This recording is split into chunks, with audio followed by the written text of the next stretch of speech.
या ठिकाणी फोंदू प्रकरणामध्ये समज बजावण्यात आले रुपाली चाकणकरांना समज खरात प्रकरणामध्ये रुपाली चाकणकरांना SIT मार्फत समज बजावण्यात आली. ठीक आहे, मला वाटतं SITची नेमणूक त्या ठिकाणी केलेली आहे, अतिशय पारदर्शकपणे त्या ठिकाणी चौकशी सुरू आहे. तर त्यांना जर समज गेली असेल या संदर्भामध्ये तर त्या बाबतीत ते उत्तर देतील, त्या बोलतील, ते सांगतील काय असेल नसेल ते. यात जो कोणी दोषी असेल त्याला निश्चित त्या ठिकाणी सोडलं जाणार नाही, हे वारंवार माननीय मुख्यमंत्री महोदयांनी सांगितलेलं आहे. त्यामुळे SITच्या माध्यमातून चौकशी त्या ठिकाणी होते आहे, अतिशय पारदर्शकपणे चौकशी त्या ठिकाणी होते आहे आणि म्हणून त्याचा भाग म्हणून त्यांना बोलवलं असेल. दोन्ही राष्ट्रवादी पुन्हा एकत्र येतील, पुन्हा चर्चा होत आहे. सुनील शेळके आमदार, त्यांचं एक वक्तव्य आहे, सुनेत्राताई जर नेतृत्व मान्य असेल तर आम्हालाही आनंद होतो. आता कोण काय म्हणतं मलाही माहीत नाही.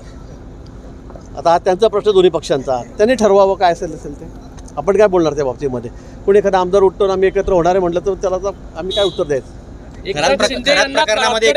दीपक केसरकर होते, त्यांची ही चौकशी झाली पाहिजे असं संजय राऊत म्हणतात. मला वाटतं अशा महाराजांकडे समाजामध्ये असे भरपूर भविष्यकार आहेत, महाराज आहेत, त्यांच्याकडे अनेक लोक जात असतात. मी सांगितलं कॉर्पोरेट क्षेत्रातले जात असतात, सामाजिक क्षेत्रातले जात असतात, आपले राजकीय क्षेत्रातले लोक जात असतात, अनेक आहेत.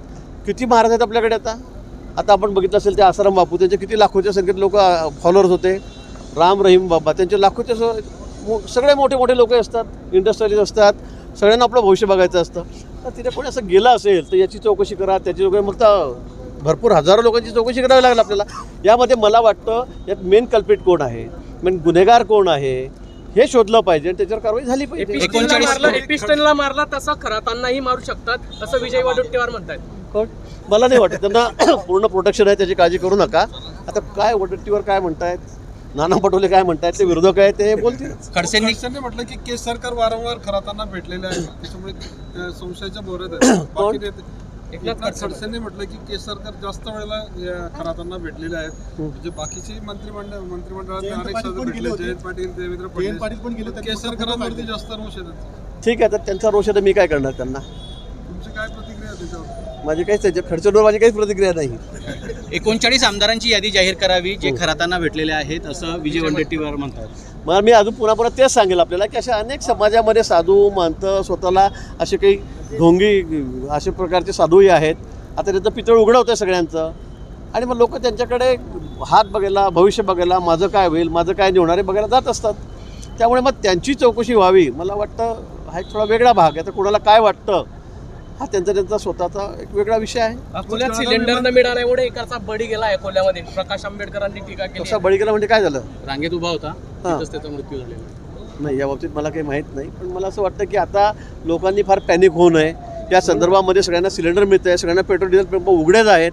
पण एखाद्या वेळेला काही सोशल मीडिया अफवा आली की लोक सगळ्याचे धाव घेताना स्टॉक करायच्या मागे पडतात आणि त्यामुळे मला असं वाटतं की असं पॅनिक होऊन चालणार नाही.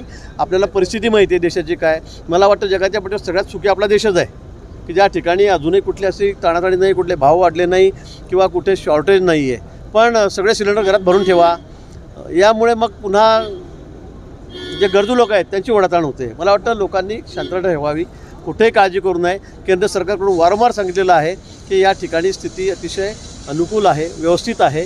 त्यामुळे सिलेंडर जमा करा, पेट्रोल भरून ठेवा, डिझेल भरून ठेवा, असं कोणी करू नये.